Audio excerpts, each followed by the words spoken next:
lá, esse é nosso Espaço Feminino. No tema de hoje, saúde e vida, queremos papear com você, conversar com você sobre entendendo o todo e não apenas as partes.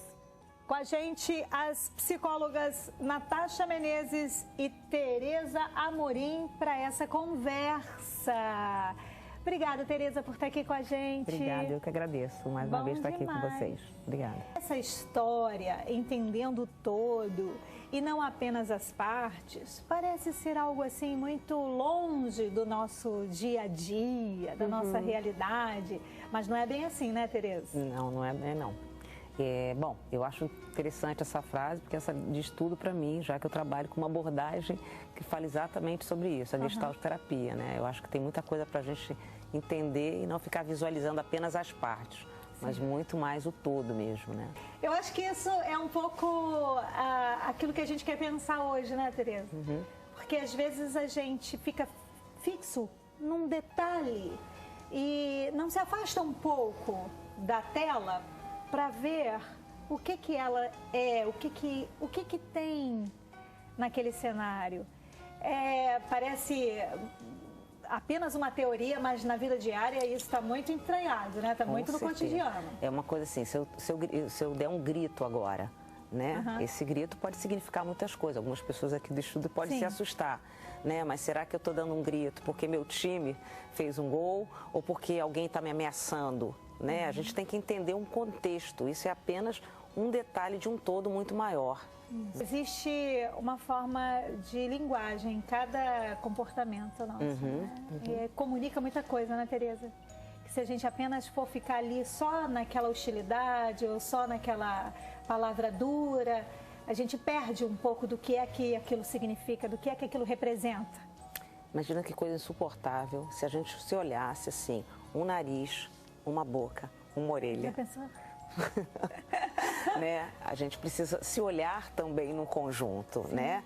E ver a boa forma, né, desse conjunto, né? Essa questão estética, ela precisa ser vista como um todo, com certeza, né? É que nem esse estúdio, ele é lindo, né? Mas imagina se a gente só visse um objeto do copo, a mesa, né? Ele não teria essa harmonia, essa boa forma, essa estética. O ser humano precisa ser visto dessa maneira. Pensou? A gente só vê o nariz, o olho e fica naquele detalhe.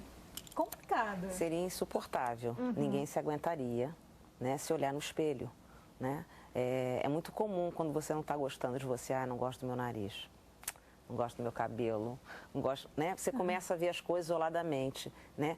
Se nessa hora você para e vê o conjunto que é, né, a harmonia do seu rosto, do seu corpo, isso se modifica e você começa a apreciar, né? Ninguém vai ter essas partes todas lindas, maravilhosas, né? O que acontece é que a gente tem um conjunto que traz o belo, que é estético.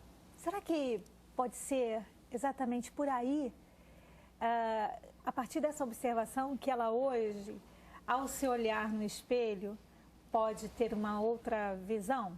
A partir desse convite seu de olhar diferente? Com certeza. Talvez as pessoas que sofram de um traço perfeccionista, elas tenham mais dificuldade, né? Porque para elas é muito fácil focar num detalhe, possivelmente, que não é bonito, que é feio, que é defeituoso, taraná, né? E convidar essa pessoa, mas vamos olhar numa outra perspectiva, como você comentou, né? De um outro ângulo, de uma forma mais ampla, né?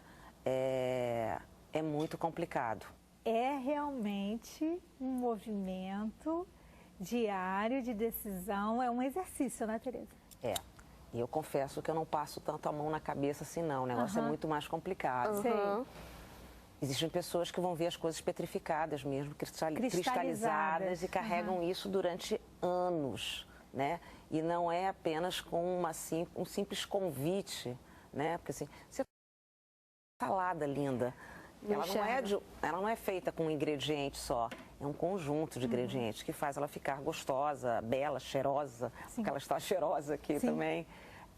Essa pessoa só consegue ver, mas eu não gosto de pepino, né? Ela vai conseguir olhar? E ela vai olhar só que a salada tem pepino, e aí dá um problema, né? Porque ela impossibilita até experimentar algo novo. Muitas vezes as pessoas estão naquele desejo, né, de se relacionarem cada vez melhor e tudo, mas quando chegam a um atendimento psicológico, elas vêm com uma bagagem muito grande do que não serve, não serve, não serve, não. Ele está fazendo isso de errado, ela está fazendo isso de errado, meu filho faz isso de errado, meu chefe faz isso de errado, é tudo, é aquela a ênfase muito grande naquilo que realmente não está dando certo.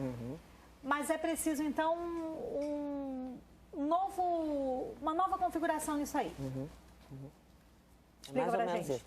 Bom, eu vou repetir de novo da abordagem que eu trabalho, que eu acho que ela traz já carrega um pouco isso, que é a Gestalt terapia, né? Uma abordagem que hoje em dia já está mais popular, não só outras abordagens. E ela fala, a definição dela já é exatamente configuração. É um convite para se olhar com uma nova forma, com uma nova configuração, né? Como eu estava falando antes, um pouquinho antes da gente entrar no ar, quer dizer, é muito interessante como as pessoas, só somos excelentes para buscar os defeitos. Perfeitos, né? Isso aqui está errado, aquilo ali está errado, você tem esse defeito, né? Então, assim, a Gestalt é sempre um convite, e da forma como eu trabalho, seja individualmente, com casais ou com famílias, é de olhar, vamos ver o que está funcionando, o que é belo, né? É tão interessante, às vezes eu estou diante de um casal que estão brigando, e eu digo, gente, que coisa bonita, os dois me olham assim, espantados, como assim? A gente está brigando. Eu falei, exatamente por isso, vocês estão aqui lutando pela relação de vocês. Sim. E como vocês disponibilizam energia para isso. Isso não é bonito? É lindo. Pois é. Né? Mas é uma nova forma de ver. E olhar. Temos uma ligação. Alô? Alô? Falo com quem? É o Aenis. A Tereza riu, acho que ela conhece. A Tereza riu, né? Eu sou fã da Tereza. Pois não, e aí? Eu gostaria de fazer uma pergunta, que eu fiquei ouvindo aqui o programa pela internet e fiquei com dúvida em relação a partes, né? As partes e na formação do todo. Eu gostaria de saber se é necessário uma harmonia entre as partes para a formação do todo, ou independentemente dessa harmonia, o todo existe. Porque eu fiquei imaginando com relação ao ser humano, parece-me que é necessária essa harmonia, se eu for olhar para a parte corpórea, né? E no universo, como que é? É necessária essa harmonia no universo ou não? A minha dúvida era essa. Tereza. Bom, primeiro uma pessoa querida aí, né? Que eu conheço, né? Que bom que você está aqui, Aines, participando do programa. Bom, uma pergunta complexa que você está fazendo, né? Mas a Gestalt é um pouco isso, né? A gente tem que pensar enquanto organismo, né? O nosso organismo é constituído de várias partes, que eles precisam trabalhar em harmonia. A partir do momento que não trabalha em harmonia, né? Ele vai trazer algum tipo de sintoma e, consequentemente, uma doença. Né? Então, assim, é importante a gente estar sempre olhando o conjunto. Eu não posso ter algum problema de saúde e apenas olhar para aquele sintoma. Eu preciso olhar que aquela parte minha está doente. Assim também como psicologicamente, às vezes tem uma parte minha que está doente, mas todo o resto está trabalhando para a minha saúde, seja ela física ou emocional. Eu não sei se eu te respondo um pouquinho dessa maneira, sua pergunta é complexa, mas a gente tem que estar conectado com o universo, né? A gente sabe que a consequência de algumas coisas no ambiente vão estar interferindo, né, na saúde física e emocional também do ser humano, né? O mundo é muito holístico, ele tem que estar... Ele se relaciona o tempo todo. A mãe chega querendo um atendimento assim, mas... por um detalhe familiar, e ela chega a dizer assim, nosso filho é o nosso problema. Uau! Ela chega a dizer, não, meu filho, o problema da nossa casa é essa criança, que não bem está... comum, né? Que não está indo bem na escola, que está rebelde. Então, ela chega com essa demanda inicial, ela chega com esse movimento lá, achando que aquele é o problema. E, na realidade, começa-se, a partir dali... muitas descobertas, né? Com certeza. Talvez, que bom que aquele membro da família está trazendo esse filho algum tipo de sintoma, que vai estar revelando, de alguma maneira, algo que não está sendo funcional naquele sistema familiar, né? Então, é importante, às vezes, a gente ficar doente com alguma coisa, porque a partir disso a gente descobre, né, que tem um organismo que não está bem equilibrado, né? A família, as nossas relações, acontecem muito por aí. Tem coisas interessantes, eu não sei se você vai ficar espantado, vocês vão ficar espantados, mas assim, ninguém gosta do outro por inteiro. É a coisa mais doida do mundo, né? Essa coisa, você pode dizer que, olha, eu te amo, eu gosto muito de você, Márcia, adoro estar aqui, ser convidada para você. Mas será que eu gosto no todo de você? Será que você gosta de mim, Natasha? Enfim, né? Quer dizer, a gente aprecia coisas no outro, mas a gente possui fronteiras, né? Então, tem coisas que eu me identifico com o outro, tem coisas que eu me alieno. Então, eu não gosto do todo também. Se eu for pegar cada detalhe, não sobra ninguém. Não sobra ninguém, exato. Mas isso é muito legal. Assim, eu não gosto de você por esse defeito seu, mas por que é que aquele defeito que está no outro me incomoda tanto? Será, né? Por que será? Na grande maioria são grandes projeções que a gente faz, né? Que, na verdade, eu não gosto disso em mim, né? Mas eu vejo, não consigo ver em mim.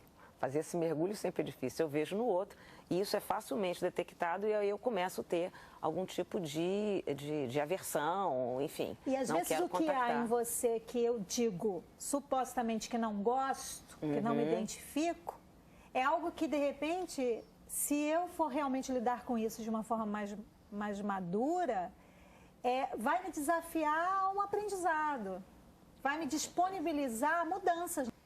É um assunto muito legal, né? O relacional, o ser humano é relacional, né? Então a gente precisa do outro, ao mesmo tempo que o outro nos é bom, ao mesmo tempo nos adoece. Olha que coisa mais doida. Exatamente. Né? Então, tem coisas mais lindas do que Deus ter deixado a gente com a tarefa de amar o próximo.